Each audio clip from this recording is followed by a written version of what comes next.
Selamat sore, Assalamualaikum warahmatullahi wabarakatuh. Minggu kemarin kita sudah bahas tentang pengukuran. Kita coba evaluasi dulu tentang materi minggu kemarin sekilas. Ada beberapa yang kita bahas, seperti kemarin kita sudah membahas tentang measurement, dasar pengembangan dari alat ukur. Kemudian kita bahas tentang pengukuran, dasar pengukuran itu apa, arti pengukuran, bagaimana membandingkan sesuatu yang kita ukur dengan alat ukurnya, kemudian karakteristik pengukuran itu seperti apa, kemudian kita sudah bahas terkait dengan evaluasi. Oke. Nah, selanjutnya kita bisa dengan norma dan kriteria, ya, norma dan kriteria alat ukur psikologi seperti yang akan kita buat nanti di mata kuliah ini. Hasil yang sama dari suatu pengukuran dapat saja mendatangkan interpretasi yang berbeda. Contoh misalnya pada saat kita melakukan tes, ya, misalnya analoginya kita melakukan tes kecepatan lari lah ya antara anak SD dengan orang dewasa, ya, untuk mencapai jarak sekitar 500 meter aja anak SD itu terlihat seperti jauh, tapi orang dewasa apalagi yang atlet itu sudah lebih mudah. Nah, begitupun dengan alat tes.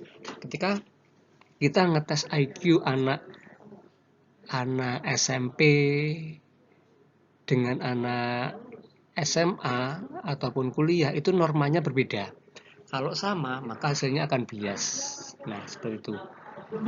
Kemudian contoh lain, kecepatan 45 km per jam akan lain maknanya apabila kendaraan tersebut adalah sepeda dibandingkan dengan kendaraan mobil. Jadi misalnya kita naik sepeda ontel 45 km itu sudah cepat. Namun kalau kita naik mobil atau motor yang bermesin 45 km itu pelan. Ya, jadi artinya berbeda-beda tergantung norma dan kriteria pada alat ukur yang kita pakai. Kemudian karakteristik evaluasi itu merupakan pembandingan antara hasil ukur dengan normanya, ya, bersifat kuantitatif, hasilnya evaluatif. Tingkat hasil pengukuran ada 4 kuncinya, seperti level-level pengukuran di statistik dulu ada 4 apa aja, yaitu adalah yang pertama skala nominal, ordinal, interval, dan rasio. Kita coba ulas lagi yang dipelajari di statistik dulu tentang level-level. Nominal itu apa sih skala nominal? Skala nominal itu merupakan angka digunakan sebagai pembeda, identifikasi atau kategori. Contoh, di dalam sebuah lapangan itu nomor punggung pemain itu satu dengan yang lain pasti berbeda-beda.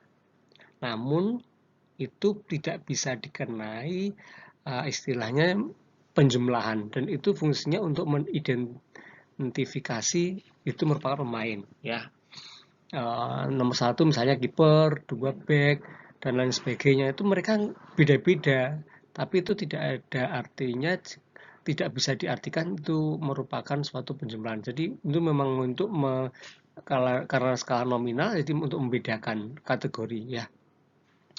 Hal tersebut bersifat transformasi isoformis, yaitu perubahan angka tidak mengubah makna. Kalau si kiper itu yang biasa kasih nomor 1 dikasih nomor 30, nggak merubah makna, ya. Jadi itu tidak merubah makna kalau kita ganti. Kemudian skala ordinal itu penjenjangannya kualitatif bukan kuanti, ya, dan teratur, tidak bicara tentang jarak dalam pengukuran, menunjukkan perbedaan tingkatan, hanya menggunakan simbol. Angka-angka tidak boleh dijumlahkan di ordinal. Ya, contoh misalnya kita memberikan kode, kategori kode SD itu angka 1, SMP angka 2, SMA angka 3 misalnya, ya. 1, 2, 3 SD, SMP, SMA gitu misalnya.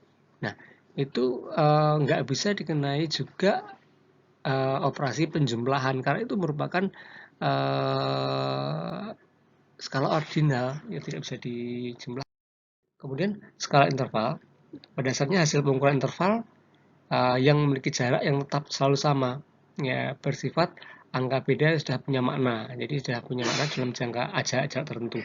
Dalam interval angka 28 bisa dikatakan penjumlahannya 14 tambah 14 skala 28, bisa juga dikatakan 28 itu merupakan lebih dari 14. Interval kan seperti itu cirinya. Kemudian 0 tidak mutlak di sini di interval. Contoh tinggi badan itu nggak mungkin 0 kan, nggak mungkin. Berat badan juga nggak mungkin 0. Nah, skala interval itu tidak mungkin memiliki 0 mutlak. Namun yang terakhir adalah yang rasio. Nah, di sini pada dasarnya sama dengan interval, namun memiliki 0 mutlak. Jadi memang ada ukuran 0. Contoh kecepatan. Kecepatan kendaraan itu kan ada 0 mutlak. Berapa? Misalnya 50 km per jam, tapi kan dimulai dari 0. Nah, itulah skala rasio. Nah, itu dasarnya. Kemudian kita masuk dari dasar statistik itu kita masuk ke tes psikologi. Nah, Cronbach ya, mungkin teman-teman di sini akan terbiasa dengan Cronbach ya. Ini penemu penulis psikometrik. Nanti kalau Anda olah data statistik itu ada alpha Cronbach ya. Nah, itu merupakan tes psikologi itu suatu prosedur yang sistematis. Jadi tes psikologi itu merupakan prosedur yang sangat sistematis, teman-teman. Jadi nggak asal-asalan dibilang sistematis karena memiliki metodologi yang tepat. Yang dilakukan berdasarkan tujuan dan tata cara yang jelas. Jadi kita mengukur itu ada tujuannya. Misalnya kita mengukur resiliensi, mengukur kepercayaan diri, mengukur social loving, mengukur kebahagiaan. Nah, itu ada tujuan yang jelas. Dan tata caranya dalam pengukuran perilaku manusia itu jelas. Ya, nggak asal-asalan mengukur perilaku manusia itu, ada metodologinya. Banyak teman-teman yang skripsi itu terjebak di sini. Mereka kesulitan dalam membuat alat ukur yang benar, sehingga hasilnya bias, akhirnya hasilnya tidak sesuai seperti yang direncanakan. Kemudian melakukan pengamatan terhadap perilaku seseorang dan mendeskripsikan perilaku tersebut dengan bantuan skala, angka, atau suatu penggolongan. Jadi kita ingin mengetahui perilaku seseorang, ya karena psikologi kan ilmu tentang perilaku, mengukur perilaku. Kita ingin mengukur perilaku seseorang dengan bantuan skala yang dikuantifikasikan ya dengan sistem-sistem yang sudah kita gunakan atau metode yang sudah ada. Oleh karena itu, pengertian tes dalam dunia psikologi selalu menyangkut tentang pengukuran sekaligus evaluasi. Jadi pada saat kita mengukur atau melakukan tes psikologi, itu berarti kita sedang mengukur. Entah nanti menggunakan alat tes yang proyektif maupun non-proyektif, itu sedang mengukur. Kalau tes yang proyektif seperti angka terbuka, ya itu juga mengukur, ingin mengetahui, apalagi yang kuantifikasi, yang memilih itu juga mengukur. Kemudian tes dapat pula dipandang sebagai prosedur pengumpulan sampel perilaku yang akan dikenai nilai kuantifikasinya. Ini menurut Brown 796. Jadi kita menggunakan teori dasar ya, teori memang kita menggunakan pendapat dasar buku yang lama. Ini yang pendapat baru pun masih mengacu pada Cronbach, Brown, jurnal terbaru pun masih mengacu ke sini. Nah, ini grand teorinya di sini yang kita pakai, malah kita pakai grand teorinya. Kemudian apa itu atribut psikologi?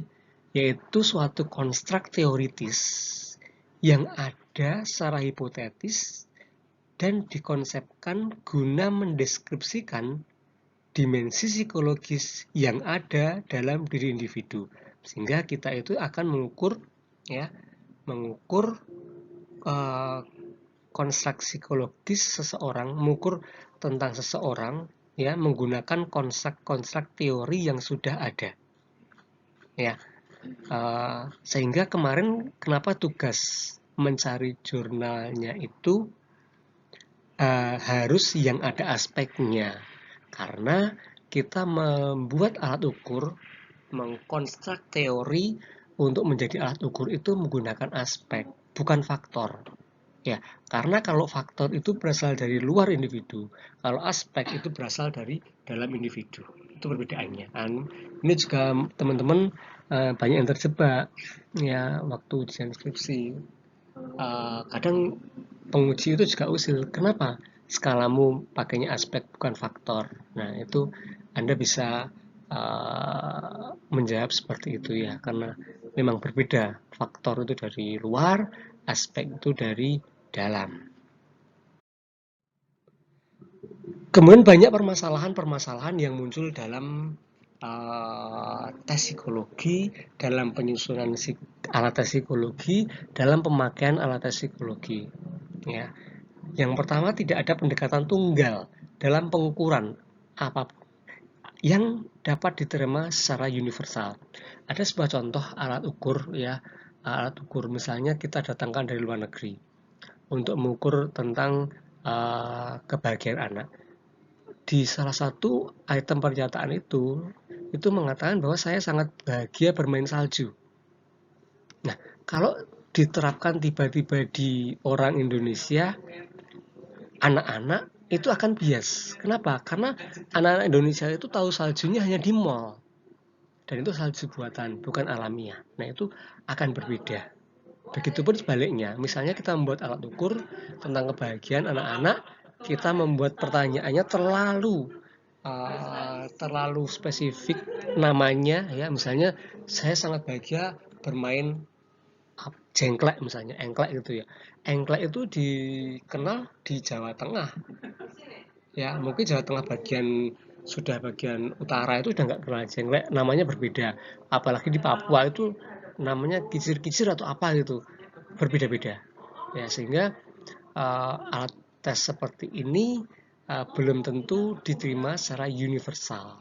Nah, tugas kita sebagai penyusun alat tes itu membuat alat ukur itu bisa diterima, ya, bisa dipakai secara luas. Karena apa? Karena sifat alat ukur atau penelitian kuanti itu generalisasinya tinggi. Beda dengan penelitian kualitatif yang memang tidak untuk general. Kemudian sampel perilaku yang jumlahnya terbatas. Ya, jadi kalau kita membuat alat ukur IQ, kita hanya menguji cobakan alat ukur tersebut hanya untuk 50 orang misalnya, dan itu kategorinya hanya pada mahasiswa, sehingga digunakan untuk yang lain agak kesulitan. Itu perlu diantisipasi, ya, diperluas. Selalu mungkin mengandung error. Iya. Jadi alat ukur psikologi itu hampir selalu mengandung error, sehingga kita harus mengantisipasi error-error yang akan terjadi pada alat ukur kita, ya. Kemudian satuan dan skala pengukuran tidak dapat didefinisikan dengan baik, ya. Konsep psikologis tidak dapat didefinisikan secara operasional semata, tapi harus pula menampakkan hubungan dengan konsep atau fenomena lainnya yang dapat diamati. Misalnya, orang yang dengan skor 135 pada tes IQ IST misalnya, orang tersebut sangat cerdas. Namun ternyata digunakan alat ukur yang lain, misalnya TIU, ukur IQ yang lain, dia lemah. Ternyata alat ukur tersebut sudah bocor kuncinya misalnya ya, atau faktor yang lainnya. Nah, ini maka harus diantisipasi ya masalah-masalah seperti ini. Efek belajar. Jadi kalau kita memberikan alat skala psikologi, misalnya skala kebahagiaan sekarang pada satu orang, diberikan lagi itu hasilnya bisa berbeda karena ada efek pembelajaran di situ. Ya, contoh lain misalnya Anda akan melamar bekerja di sebuah perusahaan, apalagi perusahaan multinasional, itu dibatasi setahun itu hanya bisa mendaftar misalnya sekali. Ya, dari daftar dia terakhir sampai tes lagi itu dikasih jarak setahun atau 6 bulan. Kenapa? Ada efek belajar di situ. Nah, ada dua kategori besar tentang alat ukur psikologi, yaitu yang pertama adalah performansi maksimal, dan juga yang kedua ada performansi tipikal. Performansi maksimal, ya, oke. Kronbach ini masih menurut Kronbach itu indikator perilaku yang diungkap oleh tes psikologi dapat digolongkan menjadi dua kelompok besar, yaitu performansi maksimal dan performansi tipikal. Nah, performansi maksimal itu merupakan performansi terbaik ya yang bisa ditampilkan atau mampu diperlihatkan individu sebagai respon dari item-item tes, ya. Jawaban bisa diskor salah dan benar. Nah, itu performansi maksimal. Contoh lain yaitu UKD. UKAD itu juga merupakan salah satu alat untuk mengukur performansi maksimal seseorang, terutama mahasiswa yang mengambil mata kuliah tertentu. Nah, di sini alat tes psikologi itu juga ada performance maksimal, contohnya seperti tes IQ. Nah, itu performance maksimal. Namun berbeda dengan performance tipikal yang nggak ada benar salah atau hanya tipikal yang dicari, yaitu merupakan performance yang ditambahkan individu sebagai proyeksi dari kepribadiannya. Nah, sehingga jawaban merupakan kecenderungan umum dirinya dalam menghadapi situasi tertentu. Jadi nggak ada jawaban yang benar dan salah, ya, semua jawaban benar. Ya, karena semua jawaban tersebut merupakan jawaban yang paling cenderung, paling sesuai dengan diri subjek. Nggak ada yang salah kalau di performance tipikal. Oke. Oke, mungkin itu dulu yang bisa saya sampaikan hari ini. Terima kasih atas perhatiannya. Mohon maaf kalau ada kata-kata yang kurang berkenan. Terima kasih. Wassalamualaikum warahmatullahi wabarakatuh.